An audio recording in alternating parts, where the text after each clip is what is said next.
Before we begin, I want everyone to write in the comments the biggest uncertainty you've experienced so far. This could be a turning point in your career, a personal loss, or simply a moment when you didn't know what to do. Because today, I will tell you how I learned my greatest lesson about humanity's future in the darkest moment of my own uncertainty. Most of you know me as Elon Musk, Tesla, SpaceX, Neuralink. From the outside, it may all look like a success story, as if I had some magical formula. But the truth is, this journey was not magical at all. It was full of existential crises more than successes. There were crises everyone knew about, but there were also crises no one knew. Crises I experienced only inside myself. This talk is not just about entrepreneurship. It's about how you become a mind engineer in the hardest moments of your life. Because the most important thing I can tell you is this: those who build the future are not the ones with the best ideas. They are the ones who overcome their mental barriers best. I will tell you about 2008, the year I went bankrupt financially and emotionally. That year, truly, everything was over. But it was then that I found the key to building the future. Had I not found that key, neither Tesla nor SpaceX could have existed. I believe this key can open every door for you as well. The anatomy of the crisis. The real face of 2008. The year is 2008. The world is on the brink of a financial crisis. My world had already collapsed. Tesla was trying to produce our first car, the Roadster, but everything was going terribly. The transmission kept failing. The body panels wouldn't fit properly. Every simple engineering problem caused months of delay and millions of dollars in cost overruns. We were running out of money. We had only a few weeks of cash on hand. At the same time, things at SpaceX were catastrophic. Our Falcon 1 rocket had failed for the third time in a row. 3 rockets, 3 explosions. 3 times we had made the world's most expensive fireworks. The experts of the space industry had already written our obituary. A private space company learns what NASA already knew: making rockets is very hard. Let's make that situation concrete. The money I had earned from PayPal was almost completely gone. I had used my personal assets to keep the companies afloat, and I had even borrowed money from friends. I was struggling to pay my rent. Every morning, I woke up crushed under the weight of that enormous responsibility. Hundreds of people worked with me, their families. They all trusted me, and I was on the verge of letting them all down. But this was not just a financial collapse. It was something much deeper. It was a collapse of a mental model. For years, I had seen success as the result of a series of logical steps. Find good ideas, work hard, take risks. But reality was far beyond that simple algorithm. This crisis taught me that ideas are cheap. Real value lies in the ability to bring an idea to life. That night, sitting alone in my office, I looked at the bank account spreadsheets in front of me. In a few weeks, they would read 0. At that moment, I realized I had to solve the hardest problem I had ever faced in life, not the problems outside, but the fear inside me and the source of that fear. The turning point. 2 types of fear and the engineering of optimism.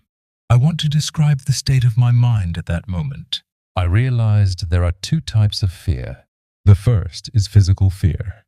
A rocket exploding, the company failing, running out of money.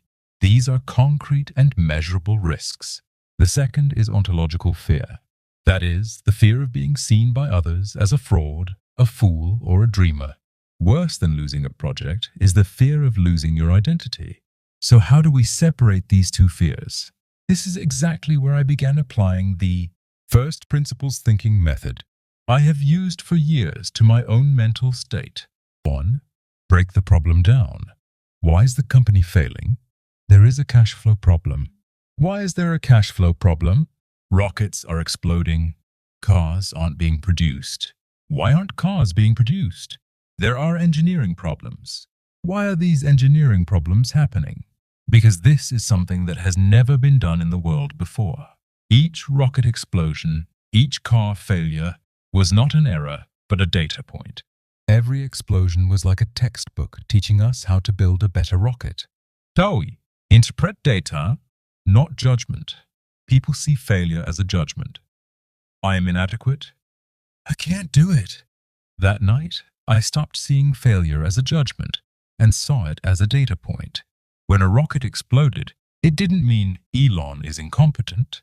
It meant there is a thermal stability issue at the connection point between the first and second stages of the rocket. Making that distinction lifted the entire burden from my shoulders. I was no longer fighting people. I was only fighting problems. This mental transformation taught me two things. First, optimism is not an emotion, but a strategy. Optimism is not thinking everything will go well. Optimism is knowing you have the ability to solve these problems, even if everything goes horribly wrong. Second, true courage is not about not fearing defeat. It is about not fearing what others will think. From that day on, my perspective on everything I did changed. For me, only one thing became important: solving the fundamental problems that would ensure humanity's survival and progress. Why do we want to go to Mars? Why do we make electric cars? Why do we develop brain-computer interfaces? These are not just cool projects. These are moves we make to reduce humanity's existential risks. As long as humanity remains on a single planet, it is exposed to catastrophe. Carbon fuels could destroy us. If we are to continue as a conscious species, we must become a multi-planet species. This vision is what kept me and my companies alive after 2008. Financial crises and rockety explosions became insignificant compared to this larger picture, because I wasn't building a car company or a rocket company.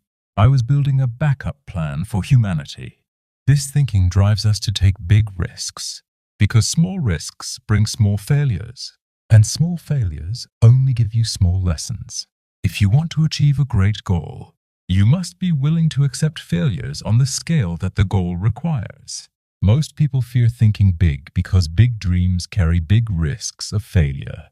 But I tell you this, the real risk is never thinking big at all. Your own mind engineering.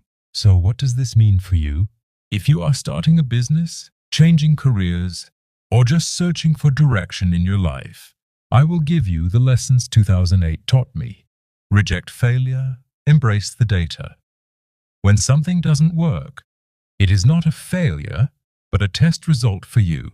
Ask, this approach didn't work. What would work? Separate your identity from your results. You are not the failure of a project. You are the person who learns the next step. Test your own reality. When people tell you, you can't do it, that is their reality. Build your own reality. Test your ideas not for social approval, but against physical reality. Is the idea logical? Does it conform to the laws of physics? Do you have sufficient cash flow? These are the important questions. Use optimism as a strategy. The biggest barrier to success is losing your optimism. This does not mean assuming everything will be easy. It means assuming you have the skills to handle even the worst-case scenario. This is not a belief system. It's a planning strategy. Don't be afraid to think big. If you are not chasing a sufficiently large purpose, you will not be able to tolerate even small failures. A large purpose lifts you above small disappointments. If your purpose is to go to Mars, a small rocket explosion cannot stop you. Now I have a request from you.